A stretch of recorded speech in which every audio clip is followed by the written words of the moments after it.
spell that out. You will not be able to work in the United Kingdom if you do not have digital ID. It's as simple as that.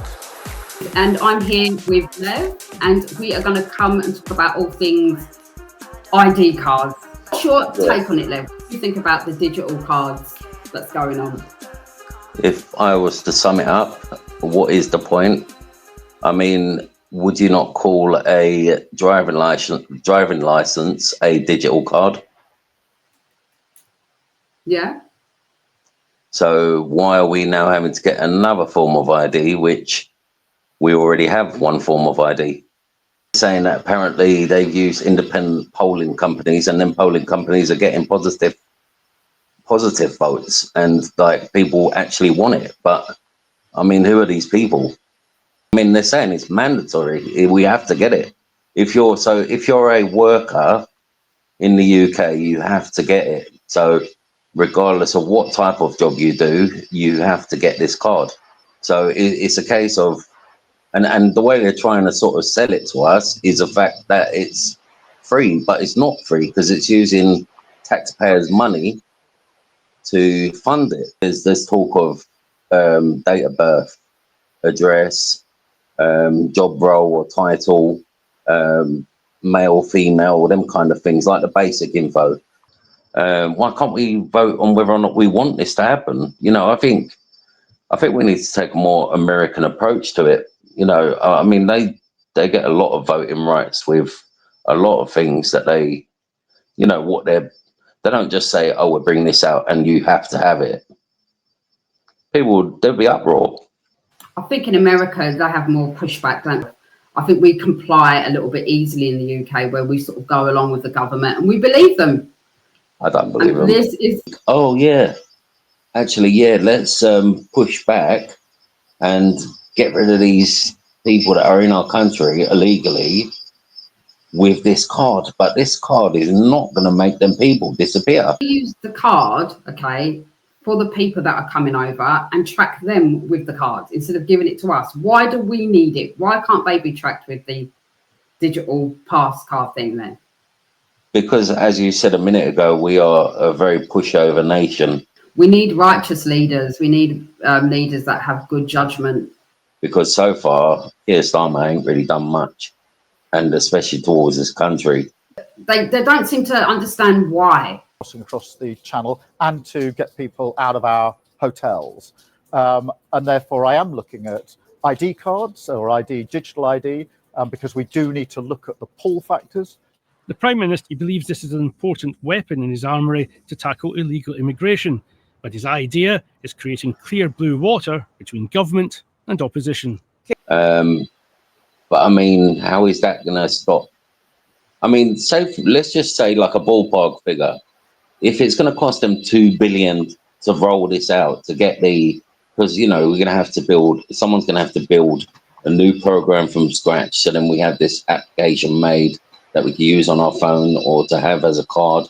And it's going to cost $2 billion, say, for instance, I don't know how much it's going to cost, but why not use that $2 billion to check who is in the country illegally and who isn't, and then send them back home? You know, they've got them in locations that they only they know where they are. I mean, so they know where they are.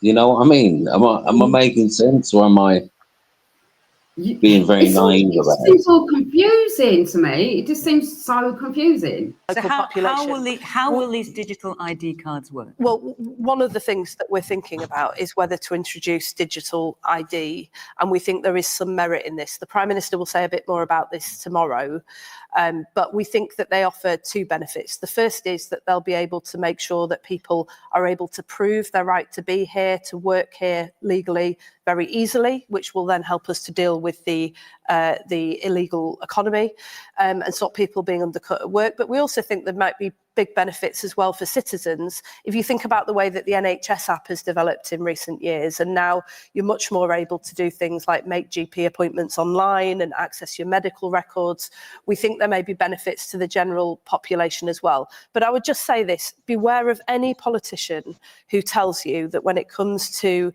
getting control of immigration, there is one single solution. We are coming at this from every single angle, disrupting the gangs, supporting people who have the right to be here, returning people. We know that's not working. I'm sorry, Richard, but you've had a lot to say about this week, and it's a different story every single time. The truth is, beware these snake oil salesmen so now you're who jumping on a new bandwagon. that's just not true. They're not sort of winning with one way, so they try and jump on something else. And and like this guy here is saying, I don't know his name, but we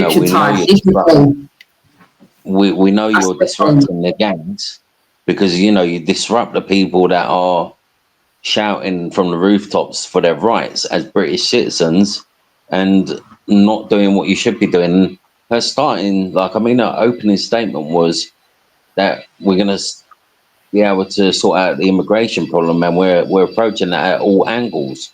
What? No, they're not. They're allowing it to happen. I mean, all they need to do is turn people away. Turn the boat around. Go back that way. This is such a big issue here. It really is. We have a government that would allow them to come in and not ask no questions and help them straight away from day one.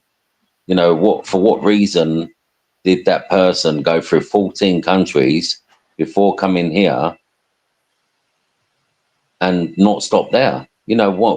Why didn't they stop in one or two of them countries? Why did they come all the way here?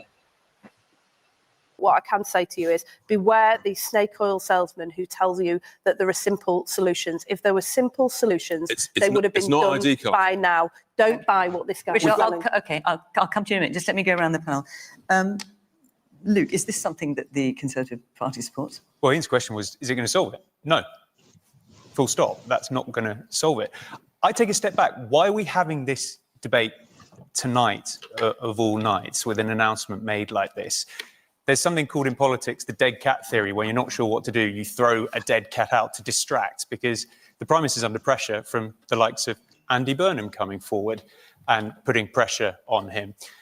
This would be the perfect place to have this discussion in Parliament. Why are we not announcing this to Parliament? We've had the recognition of Palestine announced outside. This was planned by the government. They could have had scrutiny in Parliament, yet we don't. So I can't answer any of these questions because neither can Lisa. Lisa's come out here to defend it, and she's only found out that she's going to be doing it tonight. The leader of your party, Kemi Badenoch, says gives the impression she's not sure if it will work. Chris Philp seems to think it might have some merit. Do you think? Well, this is why we need to explore it. So you just don't know. I genuinely don't. Okay, you don't know. Well, let me need to hear ask that question, because we don't know. Is it going to be access for NHS? What about digitally excluded people? Are they going to have them? I mean, it's a bizarre situation that Tony Blair put this forward back when he was in government, and then only last year, and now the new government has decided actually we like this after voting against voter ID. So it seems very mixed. I don't quite understand where we're trying to get to. It's called a gimmick. Well, this has just come into the public domain today. Let's hear what our audience think about it. It's our first chance to do so. Yes, man there. If a digital ID card, how will it physically stop people coming to the shore? So, look, this is question. Great question. Well, I know, but don't listen to these two. I mean, this government presided over record levels of immigration and stopped processing asylum claims, which is why so many towns around the country have been dealing with what we've been seeing in recent days. That's the point that I'm making, is that there is no one single solution to this. I tell you what will stop people coming over on small boats: if we disrupt the criminal gangs. That's why what we've done. How's that working? 50,000, over 50,000 in your 12. First flight took off last week. In the last 14 months. You're up 40% this year alone. Smashing the gangs has encouraged the gangs. It's a catastrophe. It hasn't encouraged the gangs. The first then why are the numbers up over 40% this calendar year? The first returns to France happened last week. Brilliant. 3. So 50,000 in and 3 out. I'm sorry, It doesn't make sense what they're saying, honestly. And he's right in what he said about they should have brought this up in Parliament. Like, they're arguing this on a TV programme with a live audience. They can't really defend it or say anything about it because they don't really know all the information yet. As that guy said, it's like flogging a dead cat. It's a sort of tactic to get the feelers out there on how you feel about it. And it just it reminds me of like nursery, with kids at nursery, and No, I want to play with that. I want to play with that. And it's like she's saying one thing, they're both saying stuff that are actual facts. And she's just going, oh, yeah, well, your government done this and your government done that. And Yeah, it's just a tit for tat. It's just like, yeah. answer the question. Where you going? Answer the question. Stop arguing amongst yourselves. The guy asked the question, how a card is going to physically stop people from coming into the country. And It's a it's simple not. question. Of course it's not. Things are changing so fast, and news is just coming so fast, but we've got to keep talking, we've got to keep exposing. And the thing is as well, you know, we've got to shine our light in the darkness and talk truth to darkness at times. Stay blessed, See everyone, you later. and see you on the other side. Bye. Bye. Hit the like button. Thank you.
you.